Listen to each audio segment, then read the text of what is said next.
Firstly, I will introduce myself. My name is Yacub Rizky Hendrawan, and here I will tell you about the definition of 2013 curriculum, or usually said or called it as K13. So, to make it easier, I will call 2013 curriculum as K13. So, K13 was applied in Indonesian education system and still applied by the government to implement the 2006 curriculum, or we usually say it as KTSP. And KTSP here was applied approximately 6 years, and K13 was get the first trial in the 2013. And how can they get the trial was by touring several schools to get the trial and use the trial. So basically, K13 is a competency-based curriculum because that was initiated in the pioneering competency-based curriculum in 2004, but has not yet been completed because of the urge to immediately implement the KTSP. So this curriculum was developed to improve education achievement with two main strategies. There are to increase the effectiveness of learning in education units and increase learning time in schools. K13 was implemented by the addition of class hours. It was result of a change in the learning process, which was originally the material taught to students become students who found out the material by themselves. In addition, it will also change the assessment process that was originally output-based becoming process and output-based. Yes, something new certainly has differences with the old one, as well as K13 has differences with KTSP. And here I will tell you some differences in the 2013 curriculum with 2006 curriculum. Differences number 1 was about graduates competency standards. In K13, the graduates competency standards are determined in advance through Permendikbud number 54 of 2013. After that, new content standards are determined, which from the basic curriculum framework as outlined in Permendikbud number 67, 68, 69, and 70 of 2013. But in KTSP, the content standards are determined in advance through Permendiknas number 22 of 2006. After that, the graduates competency standards are determined through Permendiknas number 23 of 2006. Differences number 2. In K13, there is a balance between competency aspect of soft skill and hard skill, which include aspect of competence, attitudes, skill, and knowledge. But in KTSP, put more emphasis on aspect just on knowledge. The differences number 3. In 2013 curriculum, at the elementary school, integrated thematic was for grade 1 until 6. But in KTSP, at the elementary school, integrated thematic just for grade 1 until 3. The differences number 4. In K13, there are more hours of study per week and fewer subjects lesson than KTSP. But in KTSP, there are fewer hours of study and more subject lesson than 2013 curriculum. The differences number 5. In K13, the learning process of each them at the elementary school level and all subjects at the junior or senior high school vocational level are carried out using a scientific approach, which is a standard process learning consisting of observing, asking, processing, presenting, and creating. But in KTSP, the standard process in learning just consists of exploration, elaboration, and confirmation. The differences number 6. In K13, TIK or Technology, Information, and Communication not as a subject lesson, but as a learning medium. But in KTSP, TIK as a subject lesson. Differences number 7. In K13, assessment standard use authentic assessment, which measure all attitudes, skills, and knowledge, competencies, based on process and results. But in KTSP, the assessment is more dominant in the knowledge aspect. Differences number 8. In K13, scouting become an extracurricular mandatory, but in KTSP, scouting is not a mandatory extracurricular. Differences number 9. In K13, peminatan or majors class starting from grade 10 for high school or MA level, but in KTSP, peminatan major class was starting from grade 11 for high school or MA level. The last differences. In K13, BK was emphasized developing student potential, but in KTSP, BK is more on solving students' problem. There are some differences in K13 and KTSP, although it seems that there are very big differences between them, but actually there are similarities.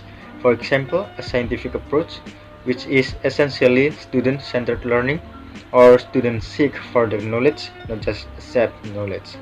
And I hope with K13, education system in Indonesia will be better than before.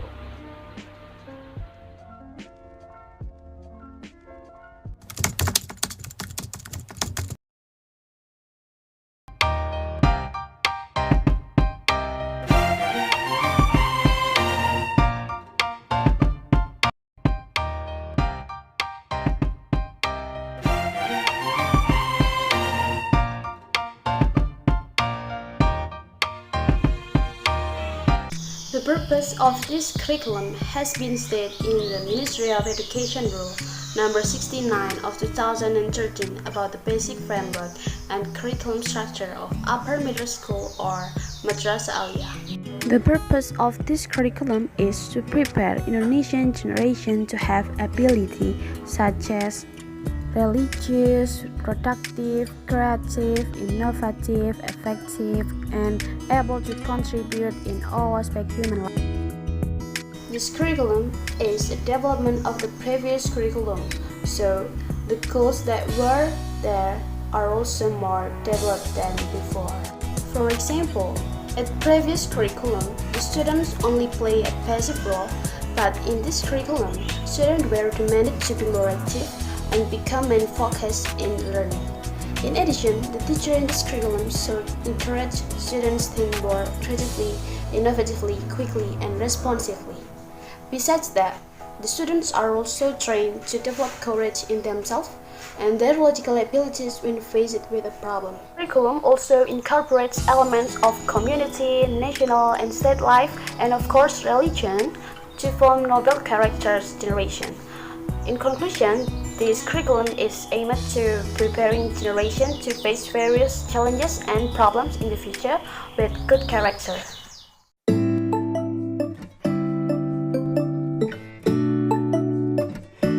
Many things underlie why the previous curriculum, namely KTSP, changed to this curriculum 2013 curriculum or K13. The reasons are: the first one, future challenges. In accordance to the development of the times, requires education in Indonesia to adopt learning by improving the quality of generation. It is not only improve students' way when thinking, but also their behavior. The second, development of knowledge. In accordance with the times, knowledge is also developing rapidly. Existing developments can include various branches of knowledge, new theories, and new learning methods in facilitating the teaching and learning process. Then, rapid population growth. Everywhere, the population in each country is increasing. As a result, there are also many people who need education. This is what causes curriculum change by changing the way or approach that exists in teaching and learning activities, or review again and change to be more effective for many people. Then, the earlier curriculum was considered burdensome for students. The large number of subjects taught in the education unit makes many students complain about it. They feel burdened and confused with all the subjects they have to master. Certainly, it seems very compelling that all students must have intelligence in the same field of study. The last is the negative phenomenon appear in the community due to the previous curriculum. The negative impact that is very visible in the community is the emergence of juvenile delinquency, such as drinking, brawling, and drugs. The impact is caused by the lack of time they study at school, so they use the free time available to do things that are not useful. Hi, my name is Elly. So in this video, I want to talk about pros and cons in Curriculum 2013. Let's check it out. English material for primary children in Curriculum 2013. Here goes opinion from people who disagree with the decision. According to parents' statement, they argue that mastering foreign language needs a long time and a process. It is good if students or children started from earlier to learn a language. In context of children's cognitive development, language education must be taught as early as possible because of the golden age. The golden age of children development, which is between 6 to 13 years. Therefore, it will be very unfortunate if this time was paced just like that. According to teachers' perspective, they argue that English is very important. It is better not to erase English as a subject or local content on the ground that it will be burden to students. Instead of removing it, it is better to change the method and the material for student itself, which only emphasize vocabulary we give to student can be simple and relate to its surrounding, so students can easily understand. Activities that could develop students' ability in learning vocabulary, such as emoji, ice cream stick, randomized and highlighter, post-it note. The reason why English is delayed for primary school in Curriculum 2030 according to the government. According to IG or Indonesian Teacher Association, they don't wanting to erase the right of children to learn some language and mastering the world language like English. But in reality, children are enabled to use English to communicate. Students tend to focus on only the structure of the language itself.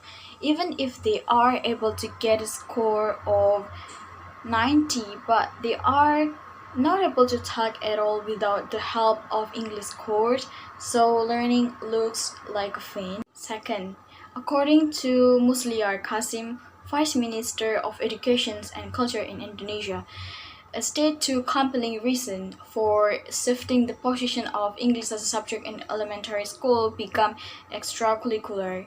At first, worried that it will add to the cognitive burden of the student, as well as concerns that elementary schools students become unfocused in the national language. Musliar Kasim also ended that in learning language, students should be avoid from stress and burdens because basically learning a language is an awareness rather than a demand.